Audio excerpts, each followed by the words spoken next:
Market খুব খারাপ অবস্থা, তবুও যদি এই যদি ট্রেড হয়, যতক্ষণ না 118-র উপর যাচ্ছে ট্রেড হবে না। এখন 110 চলছে। যারা পুটে ট্রেড করবে তাদেরও লস, যারা কলে ট্রেড করবে তাদেরও লস। এই কথাটা আমি এদেরকে এখন বলছিলাম। এখন যারা অপশন করো তারা ইন্ডেক্স থেকে সরে যাও, স্টকের দিকে ধ্যান দাও। এইখান থেকে যদি গ্রিন ক্যান্ডেল বানিয়ে উপরে তোলে তাহলে মার্কেট উপরে যাবে, আর যদি নামিয়ে দেয় তাহলে নিচে নামবে কতটা। এইখানে একটা সাপোর্ট আছে, ডিমান্ড সাপ্লাই জন্য জানিয়েছে, এটা 70% চান্স নিচের দিকে যাওয়ার, 30% চান্স উপর দিকে যাওয়ার। বাহান্ন হাই ভাঙা অত সহজ জিনিস নয় তো। একদম অল টাইম হাইয়ে দাঁড়িয়ে আছে এয়ারটেল। এখন নিফটিতে ফুড সাইডারে ট্রেড দেওয়ার চেষ্টা চলছে। প্রিমিয়াম আছে 191, 24,550। আচ্ছা, এখন 24,550 টাকা দরকার নেই, এখন 24,400 দেখলেই চলবে। বা 24,450 নেমে গেছে মার্কেট। 24,450-এর প্রিমিয়াম চলছে 110 টাকা 35 পয়সা। মার্কেট খুব খারাপ অবস্থা, তবুও যদি এই দিকে পুঁজি যদি ট্রেড হয়, যতক্ষণ না 118-র উপর যাচ্ছে ট্রেড হবে না। এখন 110 চলছে। বড় ক্যান্ডেল দিয়ে পার করলে কিন্তু এটা হতো, কিন্তু বড় ক্যান্ডেল দিয়ে পার করেনি, সেই জন্য কিন্তু নিফটিতে মুভ নেই। আমরা কিছু স্টক বাছাই করে রেখেছি, যে স্টক গুলো আমাদের কাজে লাগবে। এবার এই জায়গাটা দেখো, নিফটিতে কিন্তু এখানে পুটের দিকে নামাচ্ছে, ওকে, বাট এখান থেকে আরএসআই একদম ওভার সোল্ড হয়ে গেছে। খুব চান্স মার্কেট এখান থেকে উপর দিকে চলে যাওয়ার, আবার বড় ক্যান্ডেল দিয়ে নিচের দিকে এই পর্যন্ত নামাতে পারে। কোনো কনফার্মেশন কিচ্ছু নেই নিফটি কোন দিকে যাবে। ওপেন ইন্টারেস্ট থেকে যদি কনফার্মেশন দেখি, ওপেন ইন্টারেস্টে দেখি কি কনফার্মেশন দিচ্ছে। মার্কেট আছে কোথায় দাঁড়িয়ে এখন? 372। আমরা 372 দাঁড়িয়ে আছে, মানে 350 আছে 57.636, মানে উপরে। 400 থেকে 142, 129, এটা হচ্ছে খারাপ জিনিস। তার মানে মার্কেট আছে 400 থেকে আবার up down up down up down up down করবে। মার্কেট আছে 372-এ, আর 350-এর কাছে আবার উঠবে, মানে 370 থেকে 420-র মধ্যে মার্কেট থাকবে। কত চলছে এখন মার্কেট? 373। আমরা এখান থেকে মার্কেট আবার একটু উঠে আবার নামাই করবে। এই ট্রেড করলে কিন্তু লস ছাড়া লাভ হবে না। যারা পুটে ট্রেড করবে তাদেরও লস, যারা কলে ট্রেড করবে তাদেরও লস। এই কথাটা আমি এদেরকে এখন বলছিলাম। যে অনেকজন হয়তো ট্রেড করছে, তারা ভুল করে হয়তো পুটে ট্রেড নিয়ে মোবাইল পকেটে রেখে চলে গেছে, তো তারা দেখতে পাবে যে এখন প্রফিট আছে, কিন্তু এটা কিন্তু ঠিক জিনিস নয়। এখন যারা অপশন করো তারা ইন্ডেক্স থেকে সরে যাও, স্টকের দিকে ধ্যান দাও। আমরাও স্টকের দিকে ধ্যান দিয়েছি, আমরা কিন্তু ইন্ডেক্সে ট্রেড করছি না। লুপিনে বাই সাইডে ট্রেড হবে কখন? এই রেজিস্ট্যান্সটা ক্রস করলে তবেই। এটা ক্রস করার চেষ্টা করছে, তার উপরে যে হাই আছে, এই ক্যান্ডেলে হাই ক্রস করলে লুপিনে কিন্তু বাই সাইডে ট্রেড হবে। পাওয়ার গ্রিডে একটা ফলিং ওয়েজ প্যাটার্ন তৈরি করছে। ফলিং ওয়েজ প্যাটার্ন তৈরি করার পর যখন এটা আপসাইডে যাবে, তার মানে মার্কেট এই প্যাটার্নটা, এইটা ক্রস করলে মার্কেট তখন আপসাইডে ট্রেড দেবে। পাওয়ার গ্রিড তার আগে কিন্তু নয়। মারুতি, মারুতি রেজিস্ট্যান্স জোনে দাঁড়িয়ে আছে। আমার তখন থেকে আঁকা আছে আগে থেকে রেজিস্ট্যান্সটা, এখনো পর্যন্ত ব্রেক দিতে পারেনি এখন। তো এই যে জোনটা তোমরা এঁকে নাও, 12,526 চলছে। এই জায়গাটা ক্রস দিলে তবে বাই সাইড একটা ট্রেড হবে।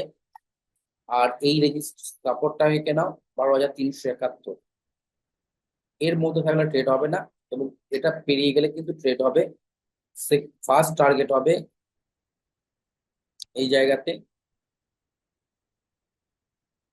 12,600, সেকেন্ড টার্গেট হবে এই জায়গাতে 12,700। হুম, তো এটা কিন্তু মারুতির ক্ষেত্রে। রিলায়েন্স এই জায়গায় এসে সাপোর্ট নেবে,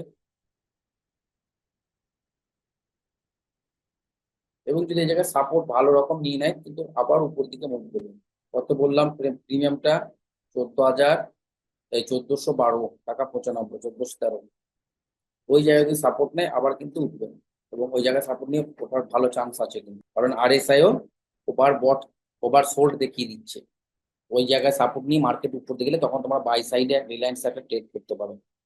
সান ফার্মা, সান ফার্মা সাইডওয়েজ, কোনো কথা হবে না এখানে। বিপিসিএল, এইখান থেকে যদি গ্রিন ক্যান্ডেল বানিয়ে উপরে তোলে তাহলে মার্কেট উপরে যাবে, আর যদি নামিয়ে দেয় তাহলে নিচে নামবে। কতটা? এইখানে একটা সাপোর্ট আছে 310-এ, 310-এ আবার একটা সাপোর্ট আছে, ঠিক আছে। ন্যাশনাল রিকভার করতেছে না স্যার, রিলায়েন্সটা এমনি উইকের মতো। আদানি পাওয়ার, আদানি পাওয়ার ডিমান্ড সাপ্লাই জোনে দাঁড়িয়ে আছে, এটা আমরা ট্রেড করেছিলাম। ডিমান্ড সাপ্লাই জোনে দাঁড়িয়ে আছে, এটা 70% চান্স নিচের দিকে যাওয়ার, 30% চান্স উপর দিকে যাওয়ার, কারণ এটা এখনো সাপোর্টের উপরে স্থান করছে না, সাপোর্টের নিচে স্থান করছে, মানে রেজিস্ট্যান্স নিচে।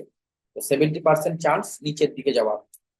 একটু আগে 49 প্রিমিয়াম দেখেছিলাম, এখন প্রিমিয়াম চলছে 49-95, মানে 50-এর কাছাকাছি। আমি যে স্টক গুলো রিসার্চ করছি তোমরা এগুলো দিয়ে ট্রেড করবে। হিন্দুস্তান পেট্রোলিয়াম ভালো প্যাটার্ন তৈরি করে আছে, কিন্তু এটা হচ্ছে ডবল টপ প্যাটার্ন তৈরি করে আছে, এটাতে কিন্তু নামার চান্স অনেক গুণ বেশি। কখন নামবে? এই যে নিচের লোটা, এটা ব্রেক দিতে হবে, নাহলে এখান থেকে আবার রিভার্স নিয়ে এই পয়েন্ট চলে যেতে পারে। তাহলে তাহলে আবার 1 ঘন্টা ফ্ল্যাগ প্যাটার্ন তৈরি করছে, ঠিক আছে। দুটোই ঘটতে পারে এখানে, তবে নামার চান্সটা বেশি, অনেকটা নামার চান্স আছে এখন। হিন্দুস্তান পেট্রোলিয়াম, বায়োকন, বায়োকন আজকে মুভ দিয়েছে অলরেডি, 2.35% মুভ দিয়ে দিয়েছে। এই যে রেজিস্ট্যান্স ব্রেক করে দিচ্ছে, 1 ক্যান্ডেলের রেজিস্ট্যান্স ব্রেক করছে, মানে এটা এখন মুভ দেওয়ার আছে, যদি এটা ব্রেক ভালো করে করতে পারে, এটা 1 ডে ক্যান্ডেলে, তাহলে কিন্তু বায়োকন যাবে এখনো 397, 359 এই জায়গাগুলোতে যাওয়ার আছে এখনো বায়োকন। বায়োকন আপসাইডই ট্রেড আছে। আইজিএল, ইন্দ্রপ্রস্থ গ্যাস, পুরো রেজিস্ট্যান্স জোনে দাঁড়িয়ে আছে ডে ক্যান্ডেলে, যখনই এই জোন ভেঙে চলে যাবে তখন উপর দিকে যাবে, কিন্তু মার্কেট ওখান থেকে রেজিস্ট্যান্স নিয়ে নিচের দিকে নামছে, তার মানে এটাতে পুটে দেওয়ার চান্স ইন্দ্রপ্রস্থ গ্যাসের। দেখি, হ্যাঁ পুরো ট্রেড দেওয়ার চান্স আছে, কিন্তু ক্যান্ডেলের জোর নেই, ভলিউম নেই, তো no trade. Trend, trend sideways. Aarti industries, Aarti industry resistance জোনে দাঁড়িয়ে আছে, রেজিস্ট্যান্স এখনো ভাঙতে পারিনি, তো ট্রেড নেওয়ার এখনো কোনো যুক্তি নেই আরতি ইন্ডাস্ট্রিজে। রেজিস্ট্যান্স ভাঙলে তবেই কিন্তু উপর দিকে যাবে মার্কেট, তার আগে কিন্তু যাবে না।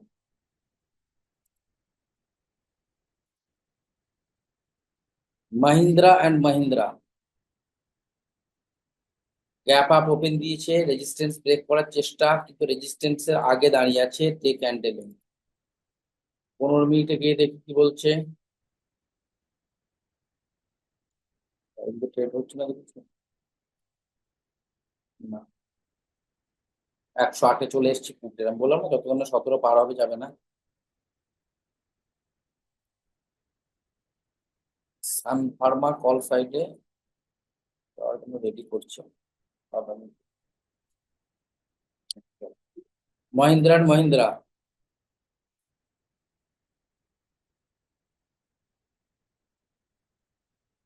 ওভারবট জোনে দাঁড়িয়ে আছে, মার্কেট যদি পড়তে থাকে ধর করে পড়বে। মহিন্দ্রা মহিন্দ্রা, কোফোর্জ, কোফোর্জ নামার দিকে আছে, কিন্তু এখানে সাপোর্ট জন্য দাঁড়িয়ে আছে, অনেকটা সাপোর্ট আছে এখানটা। ফলিং ওয়েজ প্যাটার্ন বানিয়েছে, ব্রেক আউট দিয়ে উপর দিকে যেতে পারে, এই প্যাটার্নটা তোমরা এঁকে রাখো। ফলিং ওয়েজ প্যাটার্ন বানিয়েছে, ব্রেক আউট দিকে উপরে যেতে পারে। ভারতী এয়ারটেল খুব ভালো একটা পজিশনে দাঁড়িয়ে আছে, 52 উইক হাই ব্রেক করছে। 52 উইক হাই ব্রেক করতে গেলে দুটো জিনিস হতে পারে এই জায়গাতে, এটা কিন্তু খুব ভালো পজিশন আছে ভারতী এয়ারটেল। 52 উইক হাই কি করে বুঝলে? কি দেখো, 1912 টাকা হাইয়েস্ট রেটেড, আর এখন চলছে 1900 টাকা, মানে 52 উইক হাইয়ে রেঞ্জ ক্রস করে দিয়েছে। এখানে দুটো জিনিস হতে পারে, 60% চান্স হচ্ছে এটাকে ব্রেক দিয়ে নতুন হাই তৈরি করবে। কারণ 52 হাই ভাঙা অত সহজ জিনিস নয়। 52 মানে 1 বছরের মধ্যে সব থেকে টপে আছে। তো এইটাকে ব্রেক দিয়ে উপর দিকে যাওয়ার চান্স আছে। যদি একটা ব্রেক দিয়ে উপর দিকে যায় তাহলে কিন্তু কয়েকদিন ভালো উপর দিকে যাবে। এটা হচ্ছে 52 হাই বাংলা হবে। আর একটা সিনারি তৈরি করতে পারে, এইখানে রেজিস্ট্যান্স নিয়ে ডবল টপ বানালো দিয়ে মার্কেট নামিয়ে দিল, যদি মার্কেট নামায়ও ভালো নামবে, এরকম সিচুয়েশন হবে। তো 52 এই এয়ারটেলটা সবাই ধ্যান রাখো, খুব একটা ভালো স্টক পাওয়া গেল। এটা ব্রেক দিলে কিন্তু মার্কেট উপর দিকে যাবে, আর নামলে নামবে, মানে এই স্টকে মুভমেন্ট থাকবে। এবার আমরা অল টাইম হাই একবার দেখি এটা আছে নাকি, 52 হাইটা অল টাইম হাই আছে নাকি দেখি। 52 হাই অল টাইম হাই কি, 52 মানে এ বছরের মধ্যে হাইয়েস্ট, আর অল টাইম হাই মানে চিরজীবনের জন্য হাইয়েস্ট। তো একদম অল টাইম হাইয়ে দাঁড়িয়ে আছে এয়ারটেল। তো এই হলো ব্যাপার। এয়ারটেল কিন্তু অল টাইম হাই পার করে গেছে, মানে এখন ধামাকা দেওয়ার মতো আছে জায়গাতে। অল টাইম সব কোম্পানি নেমেছে আর এয়ারটেল এখন অল টাইম হাই পার করছে, এটা মুখের কথা। আজকে গ্যাপ আপ দিয়েছে, আশা করি কালকেও গ্যাপ আপ দেবে এটা। All time high, all time নয়। 52 হাইয়ে দাঁড়িয়ে আছে চম্বল ফার্টিলাইজার। কোয়ার্টার 3-তে এর রেজাল্টও বেরিয়েছে ভালো, প্রফিট। এবারে অল টাইম হাই আছে নাকি আবার দেখি। অল টাইম হাই এটা দাঁড়িয়েছে, দুটো ভালো স্টক বলে দিলাম, চম্বল ফার্টিলাইজার, ভারতী এয়ারটেল, ভালো পজিশনে দাঁড়িয়ে আছে। আচ্ছা আমরা কি করে দেখবো যে 52 হাই কোন কোন স্টক যাচ্ছে, আমরা এখানে যাব, গুগলে গিয়ে সার্চ করব NSC India site. NSC India site খোলার পর এই যে এইখানটা ক্লিক করব, 52 হাই, ক্লিক হবে না, ঠিক আছে। 52 হাই, তো 52 হাই সেই সেই স্টক গুলো থাকবে, যে স্টক গুলো 52 এর কাছাকাছি থাকবে, তার মধ্যে এই যে তীর থাকবে, তীর তীর তীর তীর তীর। দেখো 52 হাই কি করে বুঝবো, এর প্রিমিয়াম হাইয়েস্ট কত, 52 হাই 3270 টাকা 95। মার্কেট দেখো 3114 টাকা চলছে কাছাকাছি। 62 4600 টাকা হাই, মার্কেট চলছে 5569 টাকা কাছাকাছি। আচ্ছা 1912 টাকা 52 হাই, মার্কেট চলছে 1900 টাকা। দেখো ভারতী এয়ারটেল লিস্ট এখানে চলে এলো, মহিন্দ্রা মহিন্দ্রা চলে এলো, এইচআর মোটর চলে এলো, অ্যাপোলো হসপিটাল, টাটা কনজিউমার। দেখো 7041 টাকা প্রাইস চলছে, এখানে 7545। মানে আগে থেকেই একটু সংকেত দিচ্ছে, 1169 চলছে, 1250। যেগুলো 3টে ডট সেটা একদম কাছাকাছি বা পেরিয়ে চলে গেছে, যেটা দুটো তীর আছে সেটা যাবে যাবে হচ্ছে। তো 52 ঘায়ের এটা একটা সংকেত, তোমরা এখান থেকেও দেখতে পাবে। এখানে নিচে আছে দেখো, আল্ট্রাটেক সিমেন্ট আছে, গ্রাসিম আছে, আইসিআইসিআই ব্যাংক আছে, এইচডিএফসি ব্যাংক আছে, সব 52 ঘায়ের কাছাকাছি। হ্যাঁ, বাজাজ ফিনসার্ভ আছে, এইচডিএফসি লাইফ আছে, সব 52 হাইয়ের কাছাকাছি।